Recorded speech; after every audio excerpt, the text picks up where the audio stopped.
the fall sports season here at the University of Rio Grande wraps up. We head on into winter, and we'll talk basketball. We'll also talk strength and conditioning with Corey Sherburl, and that's all coming up next on Eye on the Storm.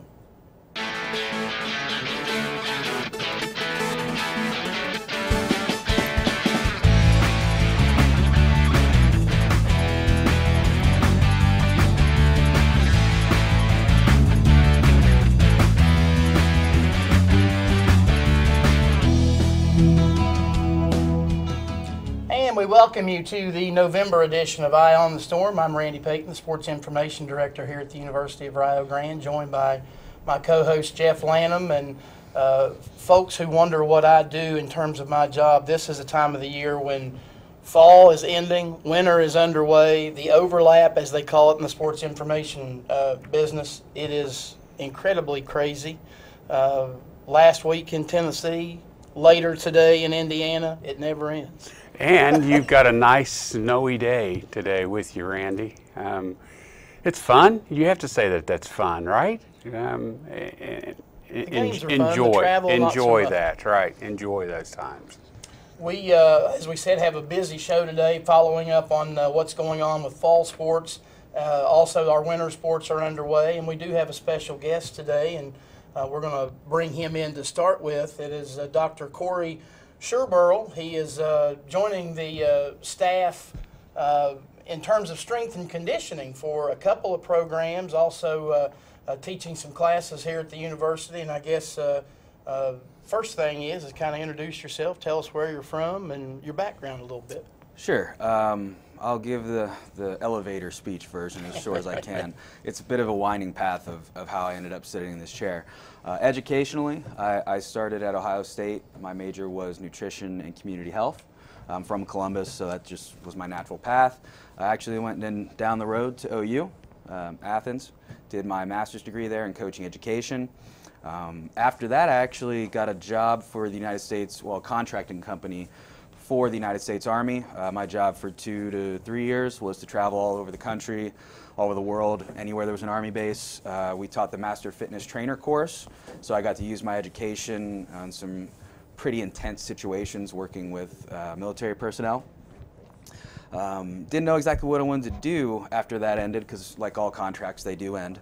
Especially, ours was, I think, $30 million, so money well spent educating our troops, but you can't make it go on forever. What we did is train the instructors in the Army to become little mini versions of us so that you could have soldiers then teach within the program. Again, didn't know what I wanted to do, so I was like, well, I've done a lot of school, maybe I'll do all the school.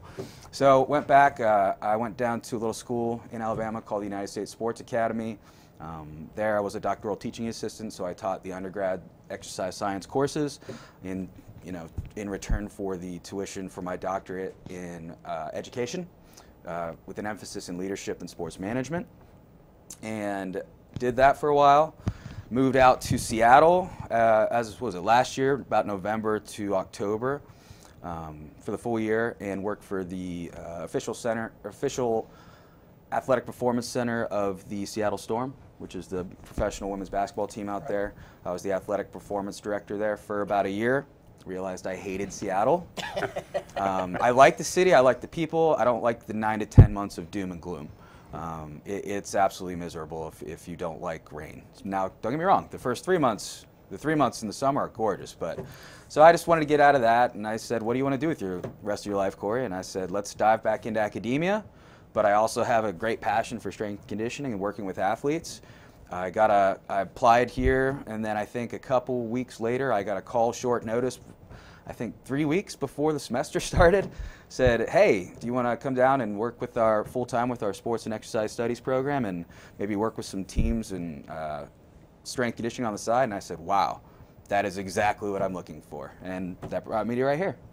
And the rest is history. The rest is history, yeah. So what are the teams that you're working with right now, Corey? Right. Currently, I work with the women's basketball team and the softball team. Because I am also a full-time instructor, I'm kind of limited on exactly how many teams I can work with. I could probably do a bit more next year, just because it won't be such a learning process anymore. But so I work with typically the varsity And then the JV, I'll assist with the coaches and their conditioning stuff they can do on their own. But my primary is varsity basketball and softball. So how have those? This is the first time that and maybe in the history of the school, that we've had somebody that's come in just for strength and conditioning. And not only how do the athletes, student athletes, take to this, but what about our coaches as well? That they've done that in the past. You know, when I was coaching, I was in charge of, Right. you know, and I was clueless. I had no idea what I was doing. Just Right. run as much as you can and lift as much Yep. as you can and go on. Yep. And that's all changed. Yes. Yes. The evolution of the strength conditioning professional over the last even 15 years has Right. come a long way. I mean, Right. I think the head coach of Iowa University, the head strength conditioning coach, I think is making $1 million a year or something like that. Crazy. Yeah, so the value of preventing injury and increasing athletic performance on the field is now fully recognized by everyone. Sometimes you will have issues with coaches who have always done it their own way. The old school. The old school way. And luckily, I mean, with the two coaches that I've worked with, Coach Smalley, Coach Hammond, they've been fantastic. They both are saying, look, you're the expert in this. You don't come try to coach basketball. Why would I try to coach Right. professional level strength conditioning and speed training? And they've given me all the time and resources I need to get the most out of the teams. It's been an awesome experience.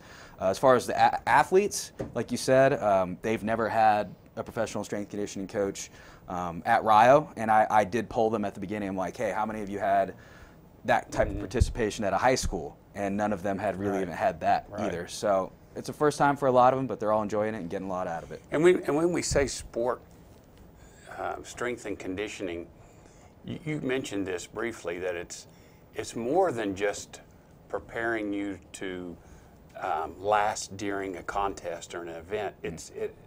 You mentioned about injury prevention. Correct. That's part of this too. That old school coaches Yes, didn't yes. even think about that. That wasn't even part of our Yeah. mentality, that what we were thinking about. But that's a large part of what you do now. It's the largest part. Yeah. If you can't play if you're hurt. Right. One of the biggest things that one of my mentors has said to me one time was the body doesn't recognize good intentions.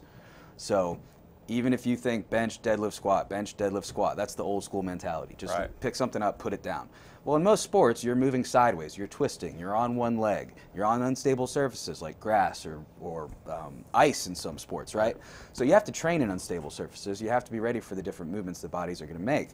So if you come to our sessions, you'll see some traditional lifting, but then you also see stuff that looks kind of like if you've ever gone to physical therapy after an injury. We'll have BOSUs, we'll have rubber bands. If you use the physical therapy tools before you get hurt, you have a prehab setting, and then you ultimately don't have the injury rates that you would have without that. Talk about the nutritional aspect of it. I know you're kind of the bad cop, and when you go around asking these kids, Yeah. well, what did you eat while you guys were out on the road trip? Yeah, they do see Dr. S coming into the cafeteria. Big brother is watching. Yes. So my undergrad at Ohio State is in nutrition. I teach nutrition here at the university. After our sessions, especially in the first semester, getting to know the athletes and getting to know, they eat like kids. You know, I mean, I get it, they're adults, but they're still eating Lunchables and French fries. I mean, these are all fine, but when I see a plate of French fries with a side of mayonnaise for their dinner, we have a problem, especially as an athlete. And I'm not making that up, I saw it. So I'll follow them right into the cafeteria, say, is that how an athlete should eat? And a lot of times it's just no one's ever really gotten to that with them. So we do address post-nutrition as far as, appropriate carbohydrate, protein supplementation if needed, but the vast majority of it is just making the appropriate decisions when they're going to the dining hall, which I go there, I eat there often. There's plenty of good food. They just don't know which ones are going to be the best for them, and I just educate them on that, and they're getting tremendous results from it. Fantastic. All right, well, you got anything else? No, it's good. All right. Welcome. I'm glad you're with us. Glad to be here. I appreciate Part of it. the Rio family. Yep. That's my favorite part. Is going to watch them play and getting to know everybody around campus. It's been a great time so far. I guess before we let you go, maybe one of the things that you've had to struggle with is getting people to say your name correctly. Yes. Okay, so if anyone's watching, so it's spelled Schierberl. But if you want to say it phonetically, just think SURE, sure, and then BURL. Burl. Sherburl. My students just call me Dr. S. My athletes call me Coach C. I don't care what you call me, but if you want to say Sherburl, it's Sherburl. Very good. Good to have you on, Coach C. Thank you very much. I appreciate it. That's Dr. Corey Sherburl, as we have him on here on Eye on the Storm. All right, we talked about how fall sports are coming to an end, and actually have one fall sport still going on. That is men's soccer. They won each of their first 2 games in the NAIA Men's Soccer National Championship Tournament. They actually play, playing right now as we do this show, as they play Missouri Valley today. I know yesterday you had a chance to talk with Coach Morrissey. They had that nice 2-0 win over Southern Oregon on Monday, and now in the quarterfinals today, another step closer to making a trip to the national championship. It is, and Coach Morrissey, kind of visiting with him, talking about how, what were some of the positives, what were some of the things that concerns and things that he has had why he's in this type of tournament. And one of the biggest things he talked about was really what Corey was talking about, was the strength and conditioning part of that, and preparing your body to move on to the next day, to the next game. And the idea that we played on Monday and had a day off in between is huge when it comes down to your physical makeup, getting that rehab, getting that capability of letting your muscles rest. And such a big part of what they're doing and what they're involved with there in the tournament. Particularly when they're playing out in California in the same kind of weather, basically, Correct. that we haven't seen here since the end of September. Well, he told me yesterday, Scott said it's 75 but feels like 85. He says it's a 75 degrees, but it's very, very hot. And many of the schools from the Midwest are having some difficulties with this. In fact, even Southern Oregon, that's who we played on Monday. If you watched that game, at the end of the game, many of their players were cramping. And, so hydrating your body, making sure you've got enough fluids in your body, and preparing your body to play. And with the idea in soccer, they average about 7 or 8 miles, each player does, running during the game. That is in itself just wear and tear on your body. It's late in the year. We've all played 20-plus games, and it's such an important part of what's happening right now. It's going on now. 2-0, they got the win back on Monday against Southern Oregon, and I think we've got some game photos. There is Nicholas Cam Orellana. He actually scored both of the Rio Grande goals in the win. And probably missed by a foot of scoring a third goal. Correct. Just rolled right by the goal. There is James Williamson, also known as James. We found that out during the conference tournament. Interesting watching the game, Randy, how many times the announcers talked about James. That every Correct. time it came out, James has intercepted a pass, James has taken this, and he's just continued. He had a really, really good game. In fact, that back four on our defenders had a very, very good game on Monday. And that's basically been the case all season. Which is another defender. There's Harry Robinson, who in the process of a bicycle kick there. You mentioned the defenders playing very well. 17th shutout of the season in the win over Southern Oregon the other day. And they will play, as we said, are playing right now against Missouri Valley.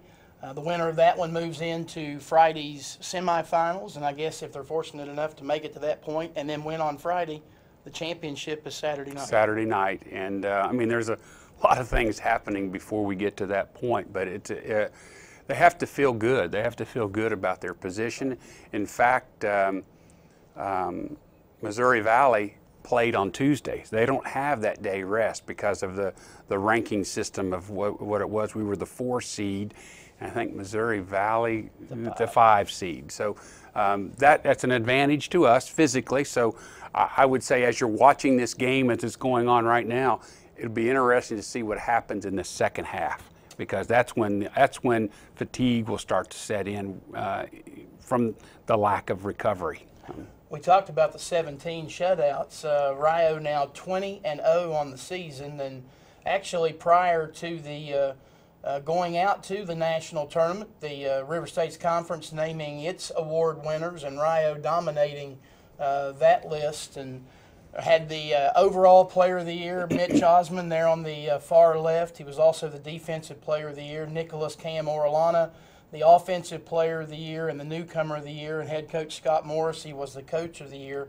Rio had 6 players on the 14-player first team and 2 more on the 14-player second team. So obviously it was colored in red, the all-conference team. Well, I mean, the year that they've had, how could it not be, really? I mean, they have dominated. And the idea of a defender being the player of the year, many times that goes to an offensive player because it's easy to see how many goals. What's Cam scored? 24 goals this year? 23 after. 23 after. So it's easy to see that, and it's hard to see the defender of what they're doing. The idea that they haven't 17 straight outs or shutouts.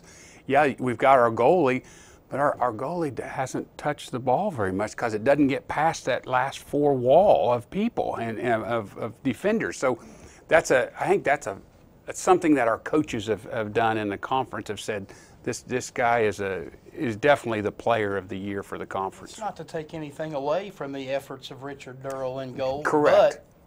But Rio ranks first in the country in scoring, and they topped that off by being first in the country in goals allowed. He hadn't, like you said, he hadn't had to face a whole lot at certain times. He probably is today. I think, yeah. He probably from this point on. Right. Yes. Most definitely will. And when you get out to this point, everybody is on the same page, and so very good players. Scott talked about them. He's trying to. He thought his keys for the games today, as it's being played, was his 3 people in the middle of the park, controlling the ball.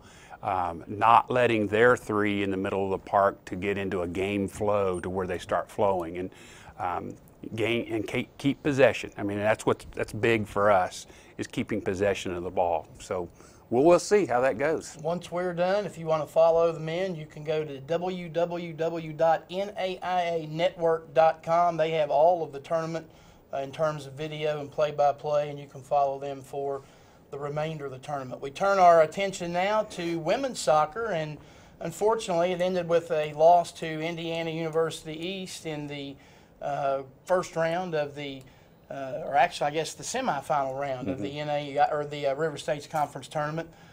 Tough way to end the season, but at least a couple of nice postseason honors going to Peyton Davis, who was named the Offensive Player of the Year. There you see her, number 21, and the overall Player of the Year. So nice honors for the sophomore from Chillicothe, and a good year for the women. But yet, like we said, the disappointing end with the loss to IU East. And they, talking about the IU East game, they beat IU East earlier in the year, but they caught them on an up. They were moving up. So IU East. I think they eventually reached the conference They championship. did. They got beat by Asbury in the conference championship, but they beat us at Rio, and they went from there to Pittsburgh and beat Point Park at Point Park, and then on the road again to Asbury. I think that caught up with them. Just what we were talking about, just the travel and all that, the physical makeup of that. But it was just bad timing for us. Tony feels really good. Coach Daniels feels really good about people returning. Of course, we've got the Player of the Year as a sophomore returning. He's going to have. He's also got Brooklyn Pritt, who was the first team returning as well, and so he's got some new. He loses some seniors, and he's got some new recruits coming in as well. So he goes out and makes a pretty tough schedule, and his record shows that. In that he said that's how I can find out about my team. I've got to play better teams to find out where are our weaknesses, and so that we can improve from that. So positive things to come in the future. We move on now to cross country. Their season has wrapped up. Rio, as a team, in the River States Conference meet, finished third on the men's side, sent 2 guys to the national meet in Cameron Carpenter and Keyshawn Jones. There you see Cam on the left and Keyshawn on the right. I think Cam finished in the top 100 in the national meet. Actually, he finished 194th among 330, and Jones was 265th, which, you know, that doesn't sound great, but given the quality of the people they were running against, running in tough conditions out in Iowa, pretty You nice see the finish. gloves. See the gloves on their hands. So it was a tough race there. The Rio women finishing, I think, 4th as a team in the conference meet. They had one runner, and there you see her on the left, Lucy Williams, advanced to the Nationals. Lucy finishing 87th out of 340 runners, just narrowly missing a personal best time. And she's been solid the whole 4 years that she's been here. It's going to be tough to see her go. We've talked about this before with Coach Willie. Coach Willie, if you are a cross-country runner and you will come in and listen to what his workouts are about for the entire year, he is going to prepare you to max at the right time of the year, and he did that with all three of these runners. And you know, with the idea of how close they were of just running some of their personal best times at the end of the year when they need to be. And so it's just credit goes out to Coach Willie. I want to make sure he understands that, and people hear that. We don't have a picture of her, but we do want to let you know on the volleyball side that Rio Grande's Ashley Taylor, she's a freshman from Chillicothe. She was a second-team All-River States Conference selection. They finished their season with a loss in the River States Conference quarterfinals to the tournament champion, the eventual tournament champion, IU Kokomo. We turn now to women's basketball. Women's basketball, finding out yesterday that they moved up 6 spots from number 24 to number 18 in the country nationally in NAIA Division II. They're on the road tonight at Indiana University East, and had a Player of the Week nominee, or actually a Player of the Week winner a couple of weeks ago in Sydney Holden.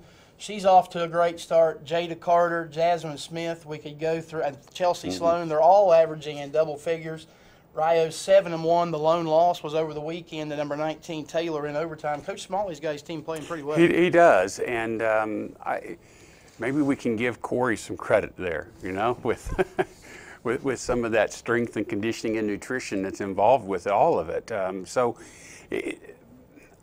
He knew going into this year they had a chance to be pretty good, and so you know they've just kind of met what they were expecting, I think, at this point. So tonight they're opening up conference play against a team that doesn't have that good of a record, but they're always going to be somebody that's going to be a good game at their place at IU East. Right. And you know, we start into that conference play quickly, and that people know each other in that conference plays, and so it'll be interesting. It'll be interesting to watch this. I don't think Coach Smalley or Coach French, either one, too happy about playing a conference game in the latter days of November. But as Jeff said, the women on the road at IU East tonight, which means the men are as well. Rio has won 3 games in a row. They also have a Player of the Week honoree just announced a couple of days ago in Earl Russell, the senior out of Warrington, England. He had a couple of big games down at the NAIA D2 show where Rio won both of its games for the first time. As we said, they've won 3 in a row. They're 4-4. They take on an Indiana East team tonight that went perfect in Kingsport, Tennessee over the weekend, and who is ranked number 7th after the new poll came out yesterday. And I think they've got some injury issues that they're dealing with here early in the year. You know, they came out right out of the start and go to Indiana Wesleyan and defeat the number 1 defending national champions up there at their place. Right. And then they had some injuries and they've had some losses that have occurred since that time. I think they have 1 loss. Is that right? They have 2. They're 7-3. 7-3. I knew there were some losses that were involved in there. Be a good game. Be a very good matchup. A very good challenge for us. And I hope, you know, I think our young team is every day growing and getting better and better. I think he had 7 new faces this year come in. Coach French did, and so he's got things moving in the right direction.